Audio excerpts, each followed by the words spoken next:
Hi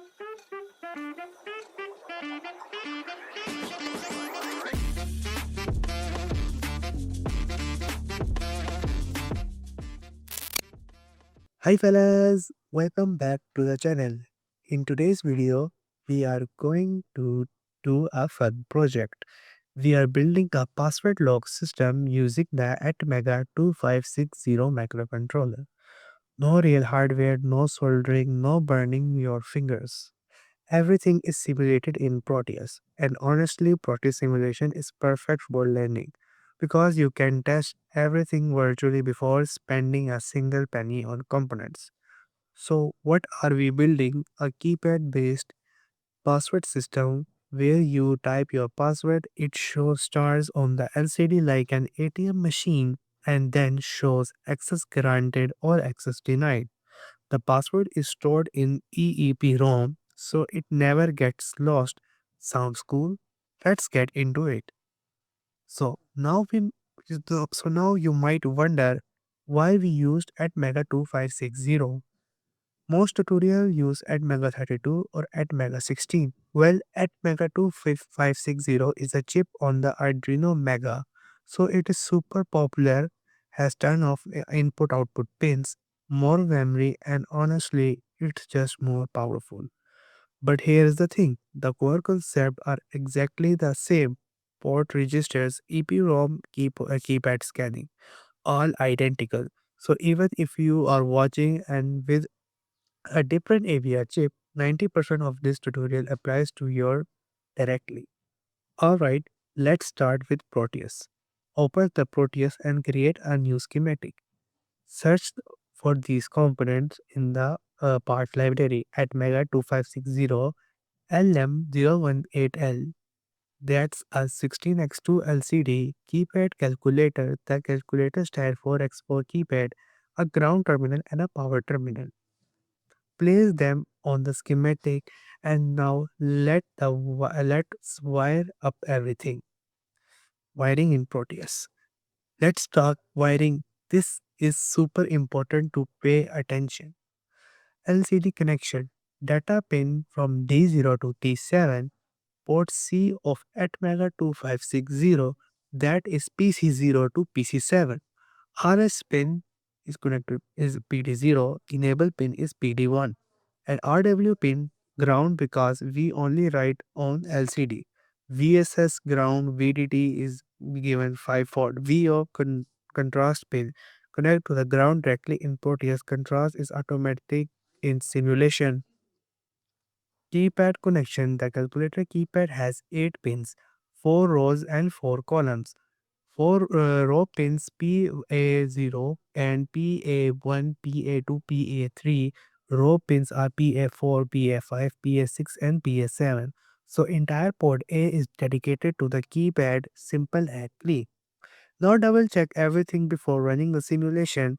Wrong wiring in Proteus is the number one reason that simulation don't work. Now we will discuss the keypad layout. Okay, this is a super important and most important tutorial. Skip this completely. Your key matrix is code must match your actual keypad layout. We are using a calculator keypad. The layout is 7 8 line divides 4 5 6 multiply 1 2 3 minus and 0 on 0 equal to 1 plus. So in our code, the key matrix look like we put all these value in a curly brackets and the other is in the simple bracket. On and C button is mapped on a star, that's our backspace. Equal button is mapped on to hash, that's our enter key. If you use a standard keypad with 1 2 3 A layout, just change the matrix, everything else stay the same. So how a matrix keypad scanning works. Before code, let me quickly explain keyword scanning before, because if you get this, the code is super easy to understand. A 4x4 keypad has 16 buttons but only 8 wires.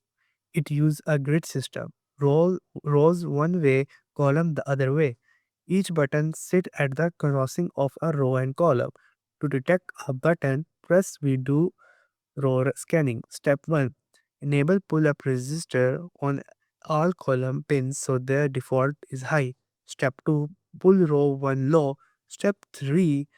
Check all 4 column if any column read low or low the button is pressed. Step 4. Go to row 2 and repeat. We cycle through all four rows super fast, so fast it feels instant. Now debouncing physical button debounce when pressed.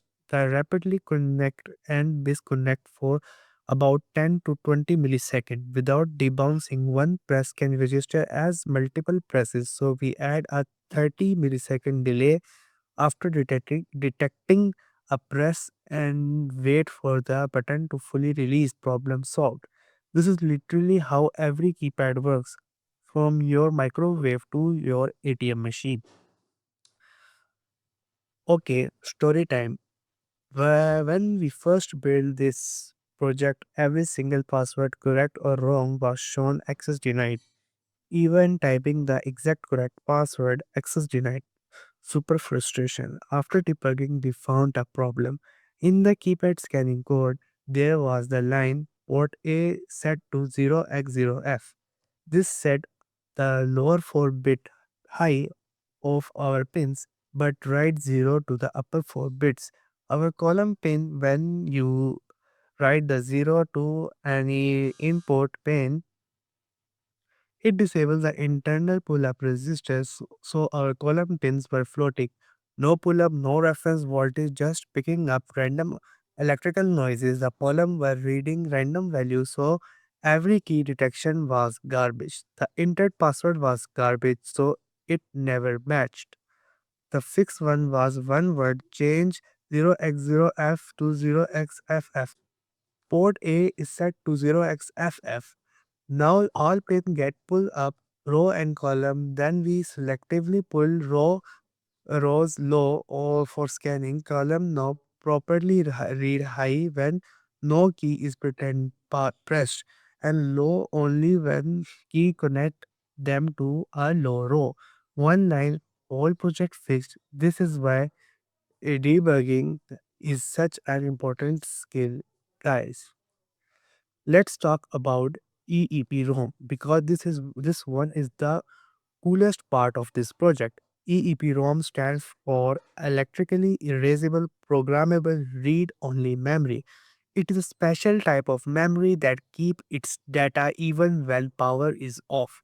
The Atmega 2560 has 4 kilobytes of EEPROM built in. That's plenty for storing password setting calibration data whatever you want. Normal RAM, your variables gets whipped when your power of EEPROM doesn't. That's the key difference. Now in our code, we use this line UI and U int 8t EEMEM stored pass. We have created an array of 5. So the EEMEM keyword is for the AVR EEPROM.h library.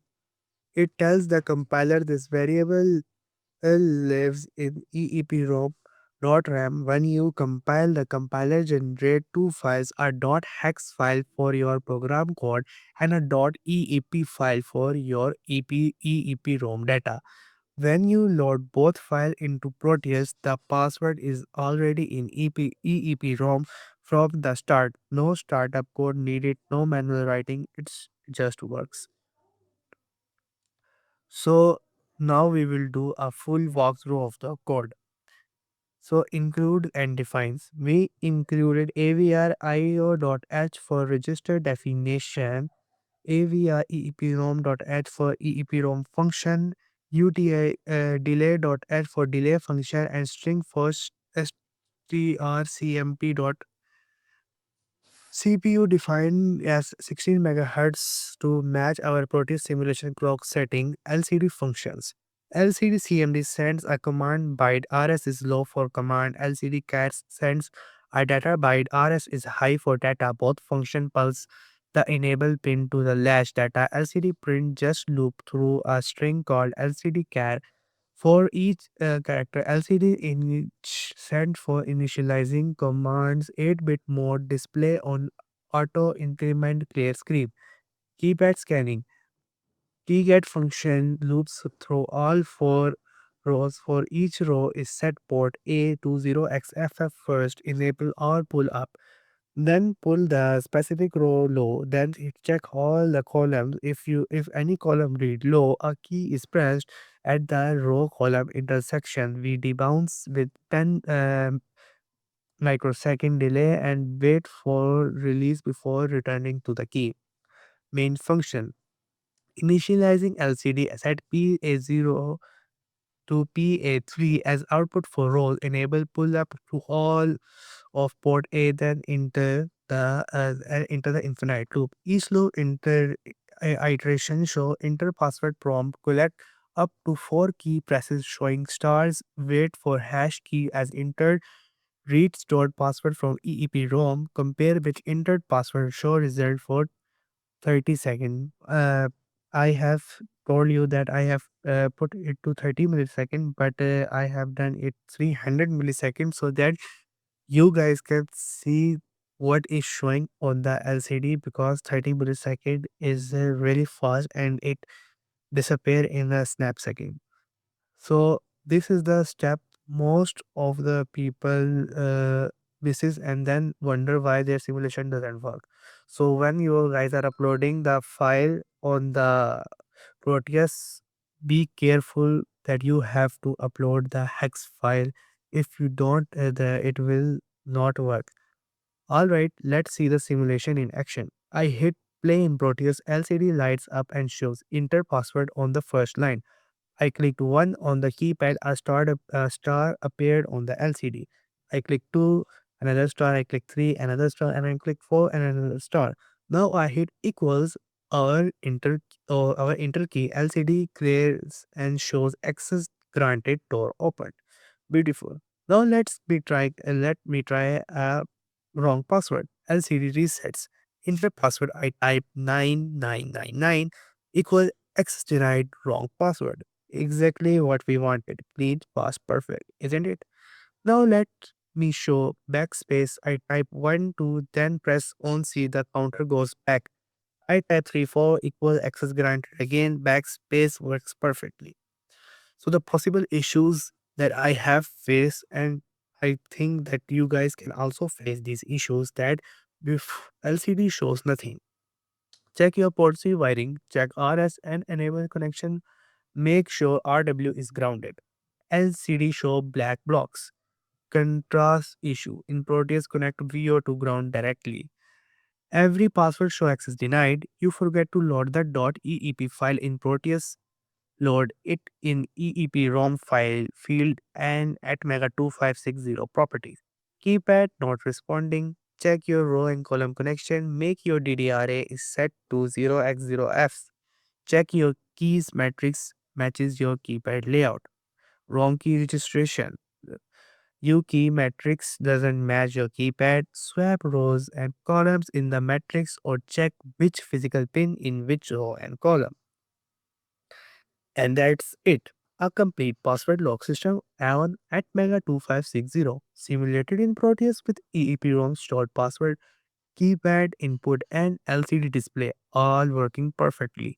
The full code and Proteus file are in description below, completely free. Just grab it and go. Then, what I want you to take away from this video is not just the code, it's the debugging process. That one bug with port A and pull-up resistor, that's the kind of thing that teaches you more than your textbook. Embedded system is all about understanding your hardware at low levels. If you enjoyed this video, please smash that like button. It genuinely helped the channel. Subscribe for more AVR and embedded system project, where we have some really cool stuff coming up. And drop your questions in the comment section. I will reply every single one of them. See you in the next one. Goodbye.